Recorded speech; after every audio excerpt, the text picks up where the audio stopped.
La actualidad más destacada del continente africano en France 24, esto es África 7 días. Comenzamos con los titulares.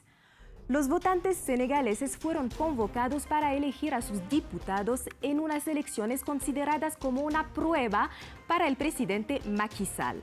Nuestra corresponsal en Dakar nos explica lo que está en juego. La situación política en África Occidental ha cambiado en los últimos años y Francia perdió influencia en la región. El presidente francés Emmanuel Macron estuvo de gira por África en un intento de redefinir los contornos de su relación con el continente. Tenemos análisis del tema. Y hablamos de la victoria del presidente tunecino Kais Saied. Su controvertida constitución fue aprobada por una amplia mayoría en un referéndum que contó con poca participación ciudadana y que fue rechazado por la oposición. El nuevo texto otorga amplitud de poderes al presidente.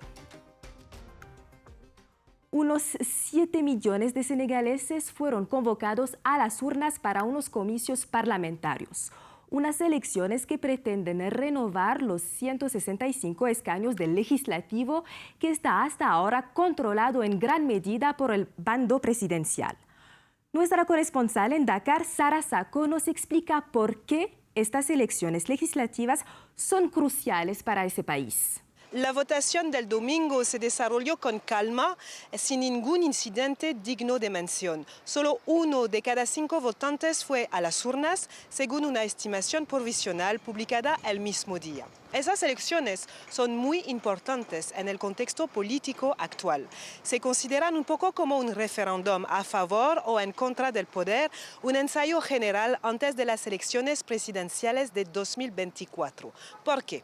Hay que entender que el presidente Macky Sall debe dejar el poder en 2024, pero la oposición lo acusa de querer presentarse a un tercer mandato prohibido por la Constitución. Él mantiene la incertidumbre sobre sus intenciones. Entonces, si su partido obtiene la mayoría en esas elecciones, podría decidir seguir con este proyecto. A lo contrario, si gana la oposición, el campo presidencial lo abandonaría. Entonces, según los analistas, los resultados de esas elecciones pueden cambiar el futuro político del país. Más concretamente, los senegaleses también esperan mucho de este sufragio para mejorar su vida cotidiana. Quieren que los parlamentarios arreglen el problema del coste de la vida y los jóvenes quieren sobre todo trabajo. Representan casi el 30% de los votantes, por lo tanto su voz es decisiva. En los últimos años, Francia ha perdido influencia en sus antiguas colonias y territorios de África Occidental por los distintos cambios políticos que se han dado en la región. En este contexto, el presidente de Francia, Emmanuel Macron, visitó Camerún, Benín y Guinea-Bissau.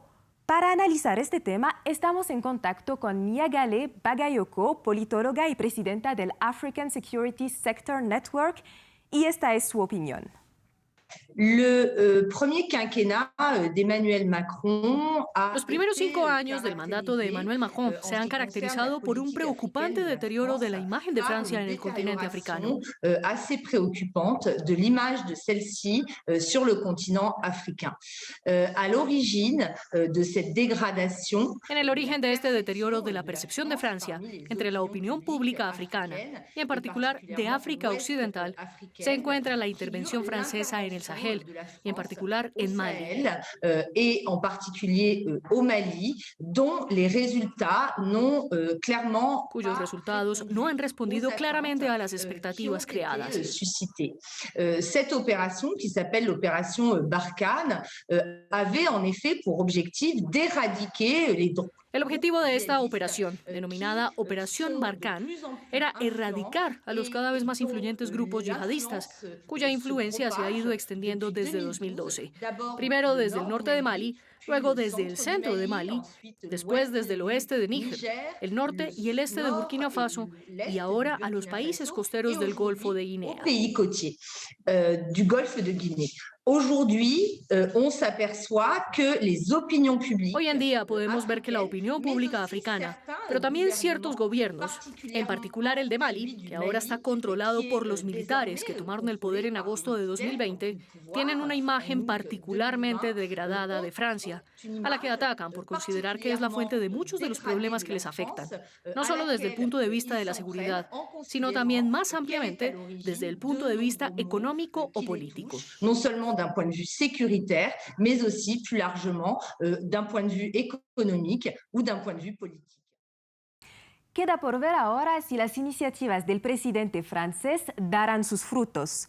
Según la experta, Francia tiene que aceptar un tablero donde ya no es la principal potencia extranjera con influencia en la región y actuar en consecuencia.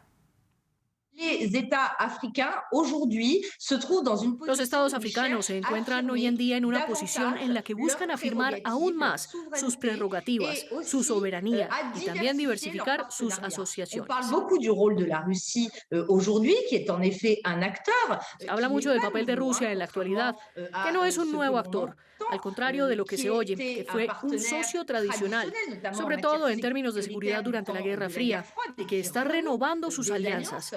Pero también hay socios como Turquía, por ejemplo, que se está convirtiendo en un actor importante desde el punto de vista militar, en términos de asociación en el continente. Sur le continent. Donc aujourd'hui, il va être nécessaire pour la France de répondre à trois. Así pues, hoy será necesario que Francia cumpla con 3 obligaciones. Por un lado, aceptar formar parte de esta diversificación de asociaciones que todos los líderes africanos reclaman. En segundo lugar, responder de forma mucho más humilde a las expectativas de la opinión pública. Y en tercer lugar, adoptar una postura mucho más discreta y asegurarse de que su comunicación no sea contraproducente, como lo ha sido en los últimos 5 años. La comunicación ne soit pas contre-productive, así qu'elle l'a été au cours des 5 dernières années passées. En Túnez, una nueva constitución propuesta por el presidente Kais Saied fue aprobada. Con esta nueva Carta Magna, el presidente gozará de poderes mucho más amplios y prácticamente sin rendir cuentas a alguien. De este modo, se da una ruptura con la Constitución de 2014 surgida tras la Revolución tunecina. Enero de 2014, 3 años después de la Revolución tunecina, los diputados acaban de aprobar una constitución que marcaría el inicio de una nueva era política para el país. La nueva ley fundamental consagraba un régimen parlamentario y daba un lugar reducido al Islam. Un momento histórico de orgullo. Se ven las expresiones de alegría, de orgullo, de reconocimiento a todos los que contribuyeron a este momento. 8 años después, el presidente tunecino Kais Saied culpa a esta constitución de los males del país sumido en una crisis socioeconómica extrema. Por ello, Saied decidió proponer una nueva constitución profundamente diferente de la anterior. El mandatario seleccionó a los miembros de la comisión encargada de redactar el texto antes de elegir finalmente una versión personal, alejada de la propuesta que se había preparado. Además de reducir el papel del Parlamento, el nuevo texto convierte los 3 poderes en simples funciones. Si hoy se establece un régimen de confusión de poderes, como es el caso del proyecto de constitución, el presidente monopolizará todo el abanico de poderes. Así, la garantía de las libertades desaparece. Hay una amenaza para las libertades. Para mí, esto es el resumen de una mala constitución. Además, es una constitución que fue escrita por una sola persona.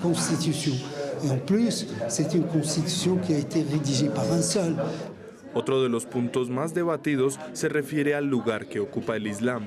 El artículo 5 afirma que Túnez forma parte de la Umma islámica dentro de un sistema democrático y que solo el Estado debe garantizar los objetivos del Islam. Una disposición criticada por los defensores de una clara separación entre religión y Estado.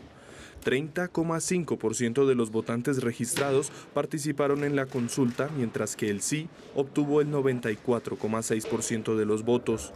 Si la oposición teme que se vuelva a un régimen autocrático, el presidente cuenta todavía con una importante base de apoyo popular basada principalmente en la esperanza de que mejore la situación socioeconómica y en el rechazo a los partidos asociados a la administración posterior a la revolución.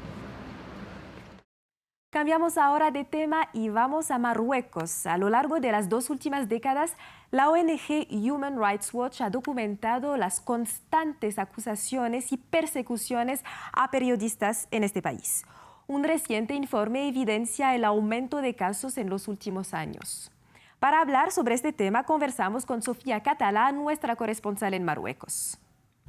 Si te atraparán, hagas lo que hagas, es el título del demoledor informe de Human Rights Watch sobre la persecución contra activistas y periodistas aquí en Marruecos. Se trata de una investigación de 2 años plasmada en un informe de 129 páginas en el que documentan hechos muy graves, denuncian campañas de difamación, espionaje, juicios y veredictos injustos, dicen, basados en la instrumentalización de delitos sexuales y la intimidación de testigos, así como violencia física y también acoso a las familias de los disidentes. Con esto, Human Rights Watch acusa al Estado marroquí de crear, dicen, un sofisticado modus operandi para callar las voces críticas.